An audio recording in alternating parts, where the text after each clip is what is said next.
नमस्कार, स्वागत है आप सभी का। मैं हूं आपके साथ रेशु त्यागी। अगले आधे घंटे मेरे साथ देखिए सुपरफास्ट खबरें। प्रधानमंत्री नरेंद्र मोदी ने अपने मासिक रेडियो कार्यक्रम मन की बात के 95वें संस्करण में देशवासियों को संबोधित किया। पीएम मोदी ने कहा कि मन की बात शतक पूरा करने की ओर बढ़ रहा है। यह कार्यक्रम मेरे लिए 130 करोड़ देशवासियों से जुड़ने का एक और माध्यम है। उन्होंने कहा कि इस कार्यक्रम के हर एपिसोड से पहले देश के लोगों की ओर से भेजे गए पत्रों को पढ़ना, उनके सुझावों को सुनना मेरे लिए एक प्रकार का आध्यात्मिक अनुभव होता है। प्रधानमंत्री नरेंद्र मोदी ने कहा, देश भर के लोगों ने मुझे लिखा है कि वो कितने गौरवान्वित हैं कि भारत को G20 की अध्यक्षता मिली है। अमृतकाल के तहत भारत को यह जिम्मेदारी मिली है। G20 की अध्यक्षता हमारे लिए अवसर है। हमें वैश्विक भलाई पर ध्यान देना है। शांति हो, एकता हो या सतत विकास, इन चीजों से जुड़ी चुनौतियों का समाधान भारत के पास है। हमने एक धरती, एक परिवार, एक भविष्य की थीम दी है। पीएम मोदी ने कहा कि कुछ दिनों पहले तेलंगाना से हरि प्रसाद गारू ने मुझे हाथ से G20 का लोगो बुनकर भेजा। यह शानदार उपहार पाकर मैं हैरान हुआ। मेरे मन में विचार आया कि तेलंगाना के सुदूर अंचल में बैठा व्यक्ति भी खुद को देश में होने जा रहे G20 के आयोजन से खुद को कितना जुड़ा पाता है। प्रधानमंत्री ने देश के युवाओं से भी इस आयोजन को खास बनाने की अपील की। उन्होंने कहा कि युवा अपनी टी शर्ट पर G20 का लोगो पहनकर भारत में इस अंतर्राष्ट्रीय सम्मेलन के आयोजन को विशेष बनाने में योगदान दे सकते हैं। उन्होंने कहा कि 18 नवंबर को भारत ने अंतरिक्ष क्षेत्र में एक उपलब्धि हासिल की, जब एक रॉकेट विक्रम एस को अंतरिक्ष में प्रक्षेपित किया गया। इसे निजी क्षेत्र द्वारा डिजाइन और विकसित किया गया है और इसमें कई नई विशेषताएं हैं।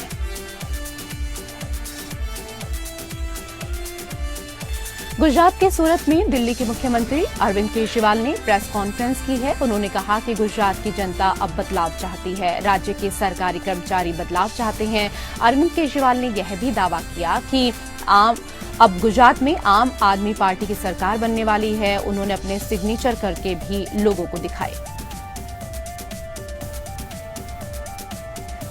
दिल्ली के मंत्री और आम आदमी पार्टी नेता सत्येंद्र जैन का एक नया वीडियो सामने आया है। इस वीडियो में सत्येंद्र जैन की सेल की सफाई हो रही है। सत्येंद्र जैन की बैरक की सफाई के साथ वहां पर लोग उनके बिस्तर लगाते हुए भी दिखाई दे रहे हैं। इससे पहले सत्येंद्र जैन तिहाड़ जेल के निलंबित अधीक्षक अजीत कुमार के साथ बात करते हुए नजर आए थे।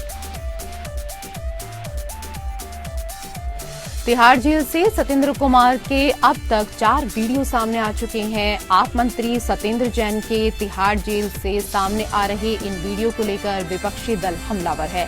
इससे पहले सत्येंद्र जैन के 3 वीडियो सामने आ चुके हैं। पहले वीडियो में सत्येंद्र जैन मसाज कराते हुए नजर आ रहे हैं। इसके बाद दूसरे वीडियो में वो फल और ड्राई फ्रूट खाते हुए नजर आए। शनिवार को सत्येंद्र जैन का तीसरा वीडियो सामने आया, जिसमें वो तिहाड़ जेल के निलंबित अधीक्षक अजीत कुमार के साथ बात करते हुए नजर आए थे। आपको बता दें कि अजीत कुमार को इसी महीने की शुरुआत में निलंबित किया गया था, जिन पर जेल में सत्येंद्र जैन को वीआईपी सुविधाएं देने का आरोप था। दिल्ली के एमसीडी चुनाव में अब पाकिस्तान की एंट्री हो गई है। दिल्ली के मंत्री सत्येंद्र जैन के वीडियो के बाद अब बीजेपी ने आम आदमी पार्टी को निशाने पर लेने के लिए नया दांव चला है। बीजेपी के वरिष्ठ नेता कैलाश विजयवर्गीय ने कहा कि कांग्रेस की तुष्टीकरण और झाड़ू की कचरा नीति के कारण यहाँ छोटे छोटे वार्ड पाकिस्तान बन गए हैं, लेकिन हमें इनसे डरना नहीं है। कैलाश विजयवर्गीय ने कहा कि हम सब संगठित होकर पाकिस्तान को नष्ट करेंगे और वहां पर तिरंगा गाड़ेंगे। विजयवर्गीय ने कहा कि दिल्ली के मतदाताओं को एहसास कराना चाहिए कि हम इस छोटे छोटे पाकिस्तान से डरने वाले नहीं हैं। विजयवर्गीय ने आप कांग्रेस को निशाने पर लेते हुए कहा, दिल्ली में टुकड़े कर दिए, उदयपुर में गर्दन काट दी, हिम्मत है तो यूपी में करके दिखाइए, उनकी 7 पीढ़ी याद दिला देंगे।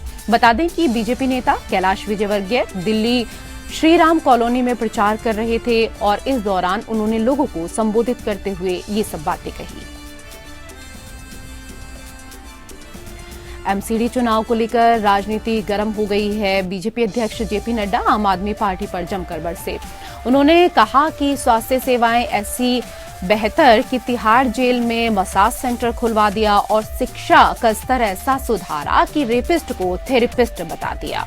नड्डा ने कहा कि इन्होंने क्लासरूम और बाथरूम निर्माण के ठेके का रेट 1 कर दिया। आम आदमी पार्टी के नेता सत्येंद्र जैन का एक और वीडियो सामने आने पर बीजेपी प्रवक्ता संबित पात्रा ने सत्येंद्र जैन और आम आदमी पार्टी पर जमकर निशाना साधते हुए कहा कि ये लोग जेल में 10-10 लोगों के साथ मौज मस्ती करते हैं। दिल्ली की जनता सब देख रही है। आम आदमी पार्टी ने रेपिस्ट को थेरेपिस्ट बताया है। कितनी आसानी से ये लोग झूठ बोलते हैं। मैनपुरी के किसनी में जनसभा को संबोधित करते हुए सपा अध्यक्ष अखिलेश यादव ने नेताजी को याद करते हुए कहा, नेताजी कहते थे लखनऊ से अच्छे डॉक्टर सैफई में हैं। नेताजी की हमेशा मैनपुरी जाने की इच्छा रहती थी। मैनपुरी चुनाव को लेकर अखिलेश ने कहा, किसनी की जनता भी करहल के बराबर जोर लगाए। समाजवादी पार्टी को ऐतिहासिक जीत दिलानी है। गुजरात विधानसभा चुनाव के लिए राजनीतिक दलों का प्रचार अभियान जोरों पर चल रहा है। आम आदमी पार्टी के गुजरात प्रमुख गोपाल इटालिया सूरत में प्रचार कर रहे थे कि उनकी जनसभा पर पथराव हुआ। दिल्ली के उप मुख्यमंत्री मनीष सिसोदिया ने घटना की तस्वीर को आपके ट्विटर हैंडल से शेयर करते हुए बीजेपी को घटना का जिम्मेदार बताया है।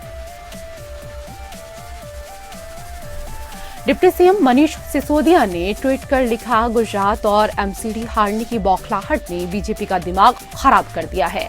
आम आदमी पार्टी ने अपने ट्विटर हैंडल पर लिखते हुए बीजेपी को पत्थरबाज बताया। उन्होंने लिखा, बच्ची के गुंडों ने पत्थरबाजी कर एक बच्चे को घायल कर दिया। 2 दिन पहले मनोज तिवारी ने धमकी दी थी कि सीएम केजरीवाल पर हमला होगा और आज आम आदमी पार्टी की जनसभा पर हमला हो गया।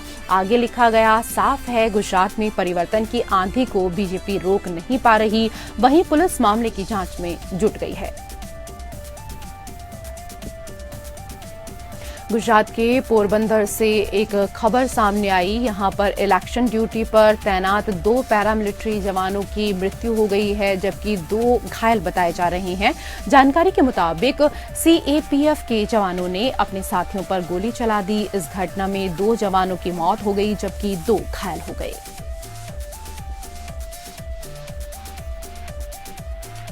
इस घटना के बाद अफरा तफरी मच गई। घटना की जानकारी मिलते ही पुलिस मौके पर पहुंची। पुलिस ने मृतकों के शव को अपने कब्जे में ले लिया। वहीं घायलों को इलाज के लिए नजदीकी अस्पताल में भर्ती कराया गया। फायरिंग की यह घटना साइक्लोन रिलीफ सेंटर में हुई। पोरबंदर के डीएम और जिला चुनाव अधिकारी एएम शर्मा ने घटना की जानकारी देते हुए बताया, गोलीबारी की यह घटना शाम करीब 7 बजे नवा बंदर के पास साइक्लोन रिलीफ सेंटर तुगड़ा गोसा में हुई, जहां सीएपीएफ की टीम रह रही थी। उन्हें आगामी चुनाव के दौरान सुरक्षा के लिए यहां तैनात किया गया था। इंटरनल फायरिंग गोलीबारी हुई और इस दौरान 2 की जान चली गई, वहीं 2 अन्य घायल हुए हैं। उत्तर प्रदेश के जनपद रामपुर की शहर विधानसभा 37 पर उपचुनाव हो रहे हैं, जिसको लेकर बीजेपी पूरी तरह से अपनी ताकत लगा रही है। जैसे जैसे मतदान की तारीख नजदीक आ रही है, वैसे वैसे पार्टी के वरिष्ठ नेताओं के साथ ही सरकार के मंत्रियों का भी जमावड़ा लगना शुरू हो गया है। इसी क्रम में वरिष्ठ नेता एवं पूर्व केंद्रीय मंत्री मुख्तार अब्बास नकवी भी क्षेत्र में आयोजित हुई खिचड़ी पंचायत में पहुंचे, जहां पर उन्होंने मीडिया से रूबरू होकर विरोधियों पर जमकर निशाना साधा।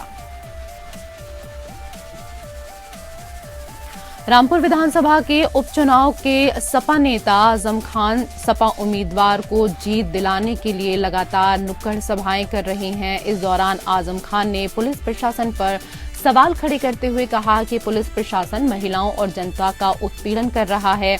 उन्होंने पुलिस प्रशासन की निष्पक्षता पर सवाल खड़े करते हुए कहा कि अखिलेश यादव को यह सीट चुनाव आयोग से बात करने के बाद बिना चुनाव कराए बीजेपी प्रत्याशी को दे देनी चाहिए। आजम खान ने अपनी पत्नी के भी उत्पीड़न का आरोप लगाया। लखनऊ के इको गार्डन में किसान मजदूर महापंचायत हुई। इस मौके पर किसान नेता राकेश टिकैत ने कहा कि आज किसानों की समस्या सुनने वाला कोई नहीं है। पहले किसानों ने अंग्रेजों के खिलाफ लड़ाई लड़ी थी, अब किसानों को अपने हक के लिए अपनी सरकार से ही लड़ाई लड़नी पड़ रही है। राकेश टिकैत ने कहा कि किसानों के साथ वादा खिलाफी हुई है, जिससे किसानों को बहुत आहत हुआ है। इस बार किसान झूठे वादों में नहीं आएंगे। महोबा में बीती रात सड़क हादसे में महिला की मौत होने पर आक्रोशित परिजनों और ग्रामीणों ने सड़क को जाम कर जमकर हंगामा किया। जाम लगाए आक्रोशित परिजनों ने पथराव भी किया, जिससे 2 पुलिसकर्मी घायल हो गए हैं, तो वहीं इस पथराव में 1 दर्जन से अधिक वाहन क्षतिग्रस्त हो गए हैं। हंगामे की सूचना पर एसडीएम और सीओ मौके पर पहुंचे, जहां पुलिस ने बल प्रयोग के बाद बमुश्किल जाम खुलवाया। घायल पुलिसकर्मियों को जिला अस्पताल में मेडिकल परीक्षण कराया गया। वहीं जाम लगाने वाले लोगों के खिलाफ मुकदमा लिखने के आदेश एसडीएम ने दे दिए हैं। बाराबंकी के नगर कोतवाली क्षेत्र के देवा ओवरब्रिज के पास तेज रफ्तार ट्रक ने बाइक सवार को जोरदार टक्कर मार दी। हादसे में ट्रक की चपेट में आने से महिला की मौके पर ही जान चली गई, जबकि युवक गंभीर रूप से घायल हो गया है। मौके पर मौजूद राहगीरों ने युवक को जिला अस्पताल में भर्ती कराया। अस्पताल में मौजूद डॉक्टरों ने युवक की हालत को गंभीर देखते हुए ट्रॉमा सेंटर लखनऊ रेफर कर दिया है। हादसे के बाद ट्रक चालक ट्रक लेकर मौके से फरार हो गया।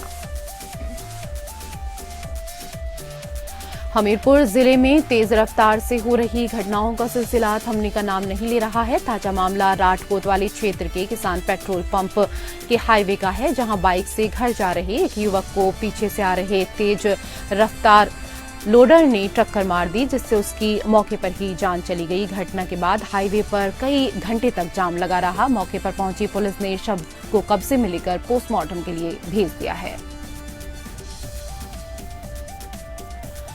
सोशल मीडिया में चित्रकूट का एक वीडियो वायरल हो रहा है। वीडियो में बस स्टैंड में रोडवेज बस चालक और सुलभ शौचालय के कर्मचारी के बीच मारपीट को देखा जा सकता है। इस मारपीट में सुलभ शौचालय का कर्मचारी घायल हो गया। झांसी के टहरोली थाना क्षेत्र के ग्राम खिल्लावारी से अपहृत 6 वर्षीय मासूम को पुलिस ने चंद घंटों में बरामद कर अपहरणकर्ता को गिरफ्तार कर लिया है। बच्ची को पड़ोसी का रिश्तेदार अपने साथ ले गया था। रेलवे स्टेशन से बच्ची को सकुशल बरामद होने से पुलिस ने राहत की सांस ली है। पुलिस के मुताबिक शिकायत मिलने के बाद 4 टीमों का गठन किया गया और बच्चों को बरामद करने का निर्देश इस दौरान दिया गया। जांच के दौरान बच्ची की लोकेशन चिरगांव स्टेशन पर मिली। जब तक पुलिस पहुंची वह बच्ची को लेकर झांसी स्टेशन आ गया, जहां से आरपीएफ और जीआरपी की मदद से आरोपी को गिरफ्तार कर लिया गया है और बच्ची को बरामद कर लिया गया।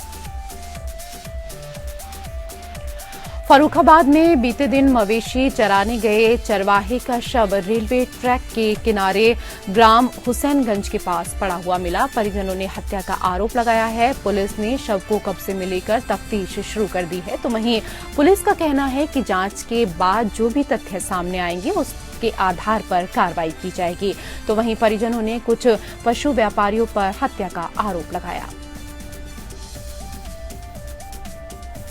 इधर रामनगर में एक युवक ने संदिग्ध परिस्थितियों में फांसी लगाकर आत्महत्या कर ली है। घटना के बाद मृतक के परिजनों में कोहराम मच गया। मामले की जानकारी देते हुए कोतवाल अरुण कुमार सहनी ने बताया कि लखनपुर निवासी 21 वर्षीय अर्जुन राणा घर में मौजूद था। इसी बीच अर्जुन ने अज्ञात कारणों के चलते घर का कमरा बंद कर पंखे से वो लटक गया और उसके बाद फांसी लगा ली। कुछ देर बाद जब परिजन कमरे में पहुंचे और उन्होंने अर्जुन को पंखे से लटका देखा तो उनके होश उड़ गए। परिजन अर्जुन को तत्काल रामनगर के सरकारी अस्पताल लाए, जहां डॉक्टरों ने उसे मृत घोषित कर दिया।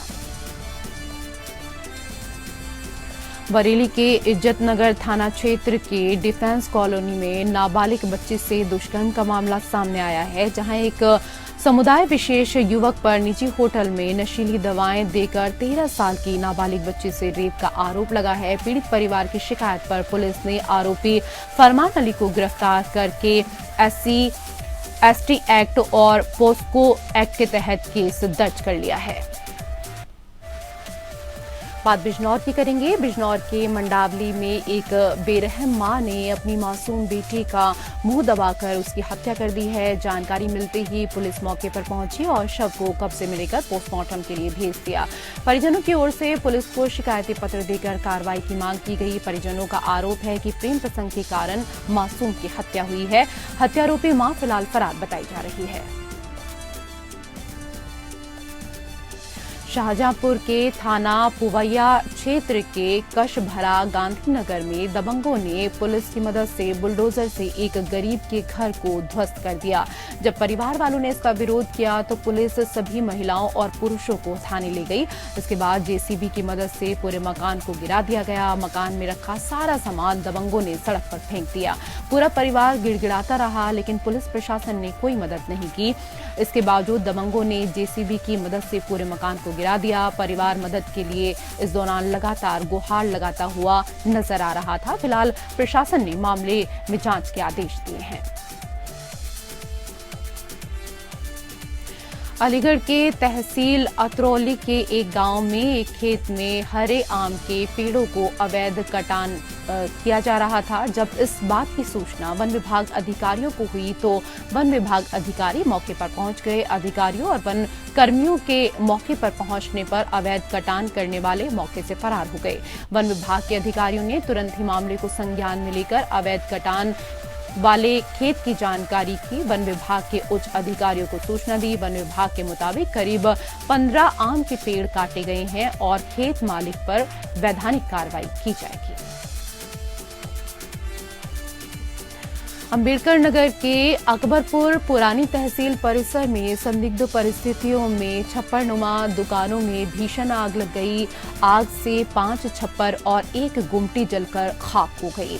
आग में करीब 5 लाख से ज्यादा का सामान जलकर पूरी तरीके से राख हो गया। अलीगढ़ में उत्तर प्रदेश राज्य बाल अधिकार संरक्षण आयोग के अध्यक्ष डॉक्टर देवेंद्र शर्मा ने डीडीयू चिकित्सालय का निरीक्षण किया। इस दौरान उन्होंने अस्पताल में भर्ती बच्चों से स्वास्थ्य सुविधाओं की जानकारी ली। इस मौके पर राज्य बाल अधिकार संरक्षण आयोग के अध्यक्ष ने कहा कि बाल अधिकारों के हनन को रोकने के लिए अभियान चलाया जा रहा है, जिसके तहत मेडिकल स्टोर और शराब की दुकानों पर कैमरे लगाए जाएंगे ताकि प्रतिबंधित दवाओं और शराब से बच्चों को बचाया जा सके। अलीगढ़ के डीएम इंद्र विक्रम सिंह ने बीएलओ निरीक्षण के दौरान बच्चों को कक्षा में पढ़ाया। डीएम के बच्चों को पढ़ाने को लेकर बच्चे भी पूरे तरीके से गदगद नजर आए। इस दौरान डीएम ने छात्रों से बातचीत की और स्कूल से संबंधित कई जानकारियां ली। साथ ही पढ़ाई से संबंधित कई सवाल भी पूछे। इस मौके पर डीएम ने कहा कि मतदाता दिवस की सूची अंतिम पड़ाव पर है। इसको लेकर लगातार स्कूल कॉलेज में बीएलओ की उपस्थिति को चेक किया जा रहा है। इस दौरान उनका काफिला डीएवी कॉलेज में जा पहुंचा तो उनके द्वारा छात्राओं को पढ़ाया गया।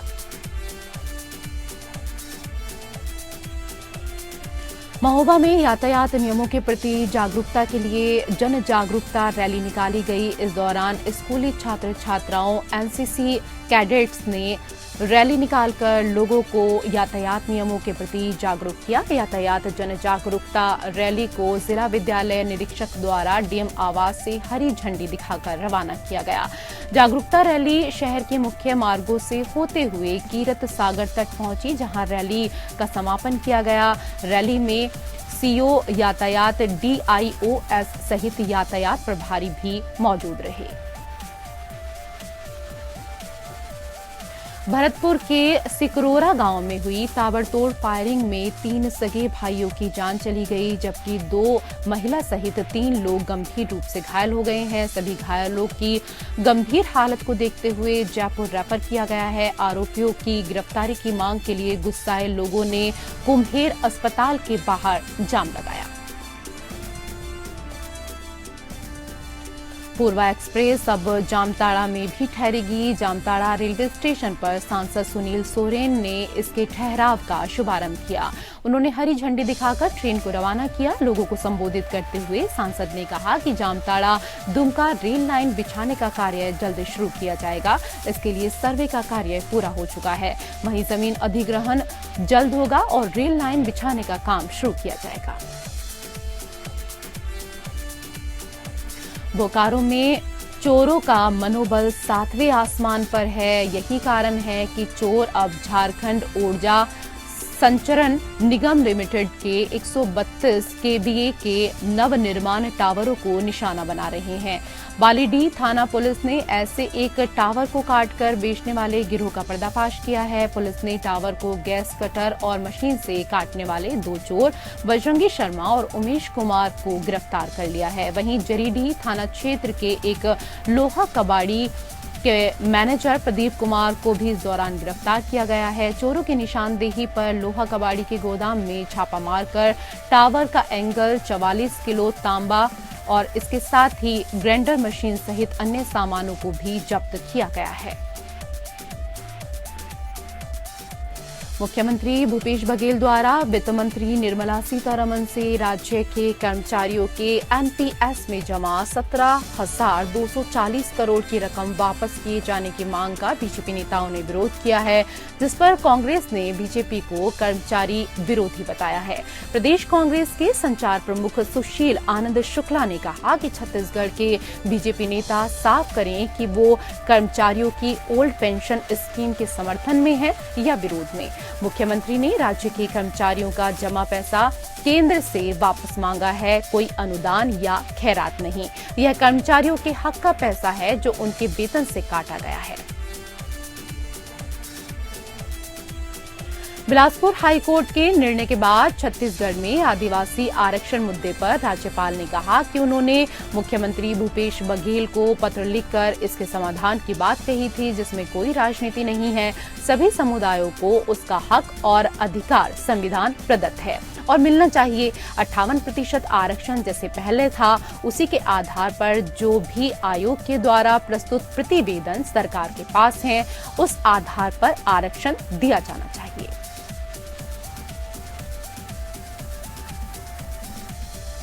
भानु प्रतापपुर उपचुनाव में बीजेपी प्रत्याशी ब्रह्मानंद नेताम पर दुष्कर्म के आरोप से कांग्रेस ने अपनी सियासत चमकाने की कोशिश की है। ये कहना है बीजेपी के दिग्गज नेता और पूर्व मंत्री बृजमोहन अग्रवाल का। दरअसल कांग्रेस ने यह आरोप लगाया कि बीजेपी प्रत्याशी का नाम 2019 में एक नाबालिग से दुष्कर्म और उसे देह व्यापार में धकेलने के मामले में उनका नाम शामिल है। बीजेपी प्रत्याशी ब्रह्मानंद नेताम ने इसको फर्जी करार दिया। साथ ही बीजेपी की सभी दिग्गज नेताओं ने भी अपने प्रत्याशी का समर्थन करते हुए अपने अपने बयान जारी किए हैं। कांग्रेस के प्रदेश अध्यक्ष मोहन मरकाम को भी इस दौरान आड़े हाथों लेते हुए प्रत्याशी पर बेबुनियाद आरोप लगाकर उन्हें बदनाम करने और इस मामले में पीड़िता का नाम उजागर करने का आरोप लगाया।